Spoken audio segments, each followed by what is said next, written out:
Coba bayangkan ini. Kamu bekerja setiap hari, bertahun-tahun. Kamu capek, kamu korbankan waktu, kamu korbankan kesehatan. Semua demi satu hal, uang. Uang itu tidak langka, uang itu tidak terbatas. Dan kemiskinan yang ada di dunia ini, itu disengaja. Apakah kamu akan percaya? Atau kamu langsung menolak karena terasa terlalu gila? Nah, sebelum kamu memutuskan, dengarkan dulu sampai selesai. Karena apa yang akan kita bahas hari ini bukan teori konspirasi.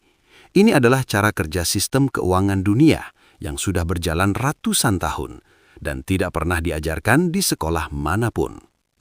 Untuk memahami sistem uang yang ada hari ini, kita perlu mundur jauh ke belakang. Jauh sebelum ada ATM, jauh sebelum ada bank, bahkan jauh sebelum ada uang kertas. Di dunia kuno, sebagian besar manusia tidak butuh uang sama sekali. Bayangkan kamu tinggal di sebuah desa kecil. Kamu punya sapi, tetanggamu punya jagung. Kalau kamu lapar jagung, kamu tukar sapimu. Kalau tetanggamu butuh susu, dia bawa jagung ke rumahmu. Sistem ini disebut barter, dan selama ribuan tahun, inilah cara dunia bekerja. Lalu siapa yang pertama kali benar-benar butuh uang? Para pedagang. Bayangkan kamu adalah pedagang di Italia abad menengah. Kamu ingin beli kapas dari pedagang di Inggris. Tapi kamu tidak bisa membawa sapi ke kapal. Kamu tidak bisa bayar dengan jagung yang sudah busuk di perjalanan. Kamu butuh sesuatu yang ringan, mudah dibawa dan dipercaya semua orang. Jawabannya, emas. Emas menjadi alat tukar universal. Nilainya nyata, ada di mana-mana. Tidak bisa dipalsukan begitu saja. Tapi membawa emas kemana-mana juga punya masalah. Berat, beresiko, mudah dicuri. Dan disinilah lahirnya sistem perbankan modern. Ceritanya dimulai seperti ini. Para pedagang kaya mulai menitipkan emas mereka ke tempat penyimpanan khusus, yang kita sebut sekarang sebagai bank. Sebagai bukti penitipan, bank memberikan sebuah surat kontrak. Isinya sederhana. Kami telah menerima emas Anda sejumlah sekian. Kami berjanji akan mengembalikannya kapanpun Anda minta. Surat inilah nenek moyang uang kertas modern. Dan karena surat ini lebih mudah dibawa daripada emas yang berat, orang mulai menggunakannya untuk bertransaksi. Daripada bayar dengan emas fisik, cukup serahkan suratnya. Jauh lebih praktis. Lalu bankir ini berpikir, "Hei, emas di sini sudah bertahun-tahun tidak diambil. Semua orang lebih suka pakai surat ini. Jadi kenapa tidak saya pinjamkan emas ini ke orang lain dan beri mereka surat kontrak juga?" Dan itulah yang dia lakukan. Bayangkan bankir ini punya emas senilai 5 juta. Dia beri surat kontrak kepada pemilik emas senilai 5 juta. Lalu pinjamkan emas yang sama ke pedagang lain dan beri surat kontrak senilai 5 juta lagi. Sekarang ada 10 juta surat kontrak beredar di pasar, padahal emas yang ada hanya 5 juta. Dia baru saja menciptakan uang dari udara kosong. Dan ini bukan penipuan di mata hukum waktu itu. Ini bisnis. Inilah cikal bakal dari apa yang kita kenal hari ini sebagai fractional reserve banking. Sistem di mana bank tidak perlu menyimpan seluruh uang nasabahnya. Cukup sebagian kecil. Sisanya dipinjamkan, dilipat gandakan, dijadikan keuntungan. Tapi sistem ini punya satu kelemahan fatal. Selama semua orang percaya dan tidak panik, semuanya berjalan lancar. Tapi begitu kepercayaan itu retak, sistem ini bisa runtuh dalam hitungan jam. Ini yang disebut bank run. Bayangkan suatu pagi tersebar kabar bahwa sebuah bank akan bangkrut. Entah benar entah tidak, tapi rumor sudah beredar. Satu orang panik. Dia berlari ke bank untuk ambil uangnya. Orang kedua melihatnya, ikut panik. Ketiga, keempat, kelima. Dalam beberapa jam, ribuan orang mengantri di depan bank. Semua mau ambil uang mereka sekarang juga. Masalahnya, bank hanya punya 10% dari total uang yang dijanjikan kepada nasabahnya. Sisanya sudah dipinjamkan ke orang lain. Hasilnya, bank tidak bisa membayar semua orang. Kebangkrutan terjadi. Ribuan nasabah kehilangan tabungan seumur hidup mereka, bukan karena mereka salah, tapi karena sistem ini dibangun di atas kepercayaan, bukan kenyataan. Bank run bukan cerita sejarah belaka. Ini terjadi di Amerika pada krisis 1929.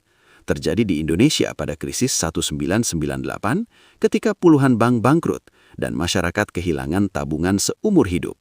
Dan selama sistem fractional reserve masih ada, ini bisa terjadi lagi kapanpun. Sekarang kita masuk ke bagian yang paling jarang dibicarakan. Pertanyaannya, kepada siapa bankir pertama kali meminjamkan uangnya? Bukan ke rakyat biasa, bukan ke pengusaha kecil. Kepada raja-raja dan bangsawan. Kenapa raja butuh pinjaman? Untuk satu hal, perang. Perang butuh prajurit. Prajurit butuh senjata. Senjata butuh uang. Dan tidak ada yang butuh uang lebih banyak dan lebih cepat daripada seorang raja yang mau perang. Tapi ini menciptakan masalah baru bagi para bankir. Kalau raja menang perang, bagus, dia bisa bayar hutang. Kalau raja kalah perang, bankir menghilangkan semua uangnya. Dan yang lebih parah, kadang-kadang raja yang menang pun memilih tidak bayar. Apa mau kamu? Aku yang punya pasukan. Lalu para bankir menemukan solusi yang brilian. Mereka membentuk kartel, jaringan bank yang saling terhubung di seluruh Eropa. Mereka menyatukan kekuatan, saling menolong, saling melindungi. Kalau satu bank kehilangan emas saat bank run, bank lain dalam jaringan akan mengirim bantuan. Dan kalau seorang raja menolak bayar hutang, para bankir bekerja sama mendanai musuh raja tersebut. Mendanai perang melawan dia, memastikan raja itu dikalahkan dan penggantinya paham hutang harus dibayar. Inilah cikal bakal dari apa yang kita kenal hari ini sebagai bank sentral. Bukan lembaga yang lahir untuk melindungi rakyat, tapi lembaga yang lahir untuk melindungi kepentingan bankir dari risiko yang diciptakan oleh sistem mereka sendiri. Dan bank sentral hingga hari ini masih mengendalikan perekonomian dunia, termasuk Bank Indonesia yang menentukan nilai rupiahmu setiap hari. Sekarang kita sampai di pertanyaan yang paling menggelisahkan. Kalau uang bisa dicetak tak terbatas, kalau bank sentral bisa menciptakan triliunan rupiah hanya dengan mengetik angka, kenapa masih ada kemiskinan di dunia ini? Kenapa masih ada orang kelaparan? Kenapa masih ada anak putus sekolah karena tidak ada biaya? Jawaban yang biasa kita dengar, karena sumber daya terbatas. Tapi tunggu, kita baru saja membahas bahwa uang itu tidak terbatas. Bank sentral bisa cetak berapa saja, kapan saja. Jadi kalau uangnya tidak terbatas, mengapa kemiskinan masih ada? Dan inilah jawaban yang mengejutkan. Karena kemiskinan bukan kegagalan sistem. Kemiskinan adalah fitur dari sistem. Pikirkan dengan tenang. Kalau semua orang punya cukup uang, siapa yang mau bekerja di pabrik dengan upah minimum? Siapa yang mau lembur sampai tengah malam demi bonus yang tidak seberapa? Siapa yang mau melakukan pekerjaan melelahkan, berbahaya, dan membosankan? Jawabannya, tidak ada.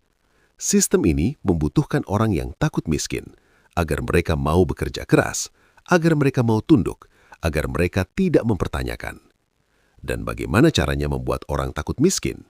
Dengan memastikan kemiskinan itu nyata dan terlihat. Orang tuamu mungkin pernah bilang, belajar yang rajin, kerja keras. Kalau tidak, kamu akan jadi orang susah. Itu bukan kebetulan. Itu adalah narasi yang sudah ditanamkan selama generasi demi generasi untuk memastikan mesin ekonomi ini terus berputar. Uang bukan alat untuk membebaskan kamu. Dalam sistem ini, uang adalah alat untuk mengendalikan kamu. Dan ini membawa kita ke pertanyaan terakhir. Kenapa ada krisis ekonomi? Kenapa ada resesi, crash saham, dan kebangkrutan massal? Kita selalu diajarkan bahwa krisis adalah kecelakaan. Pasar terlalu optimis. Ada bubble yang pecah. Tapi coba lihat dari sudut pandang berbeda. Kalau uang terus dicetak, lama-lama orang punya terlalu banyak uang. Dan kalau semua orang punya terlalu banyak uang, tidak ada yang mau kerja keras, tidak ada yang mau terima upah rendah, tidak ada yang takut miskin. Sistem mulai goyah. Solusinya, hancurkan sebagian uang itu.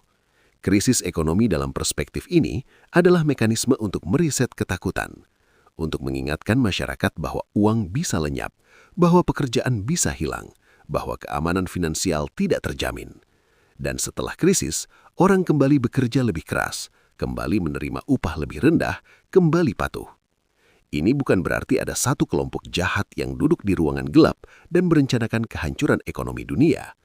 Ini tentang bagaimana sistem yang berjalan ratusan tahun secara alami menciptakan pola yang menguntungkan mereka yang berada di puncak dan menjaga yang di bawah tetap di bawah. Oke, setelah semua yang kita bahas hari ini, kamu mungkin merasa marah atau bingung atau tidak percaya. Dan semua perasaan itu wajar. Tapi saya ingin tutup dengan satu perspektif penting. Memahami sistem bukan berarti kamu harus melawannya dengan cara yang tidak realistis. Memahami sistem artinya kamu bisa bermain lebih cerdas di dalamnya. Orang yang tidak paham sistem bekerja keras untuk uang. Orang yang paham sistem membuat uang bekerja keras untuk mereka. Caranya? Pertama, jangan simpan kekayaanmu dalam bentuk uang tunai yang diam. Uang yang tidak bergerak adalah uang yang perlahan dimakan inflasi. Kedua, miliki aset yang tidak bisa dicetak oleh bank sentral manapun. Emas, Bitcoin, properti, bisnis yang menghasilkan arus kas nyata. Ketiga, investasikan pada dirimu sendiri. Pengetahuan, skill, dan jaringan adalah satu-satunya aset yang tidak terpengaruh oleh kebijakan moneter apapun. Dan yang keempat, yang paling penting, teruslah bertanya. Sistem ini bertahan bukan karena ia kuat, tapi karena sebagian besar orang tidak pernah mempertanyakannya. Yang sudah menonton video ini sampai selesai, kamu sudah selangkah lebih maju dari kebanyakan orang. Gunakan pengetahuan ini dengan bijaksana. Satu pertanyaan untuk kamu sebelum video ini berakhir. Setelah mendengar semua ini, apakah cara pandangmu tentang uang berubah? Tulis jawabanmu di kolom komentar. Saya ingin tahu apa yang kamu pikirkan. Kalau video ini membuka matamu, bagikan ke satu orang yang kamu peduli. Satu orang saja cukup. Like kalau kamu merasa dapat sesuatu yang berharga. Dan subscribe karena minggu depan kita akan bahas bagaimana cara keluar dari jebakan sistem ini secara legal dan realistis. Sampai jumpa. Tetap kritis, tetap sadar.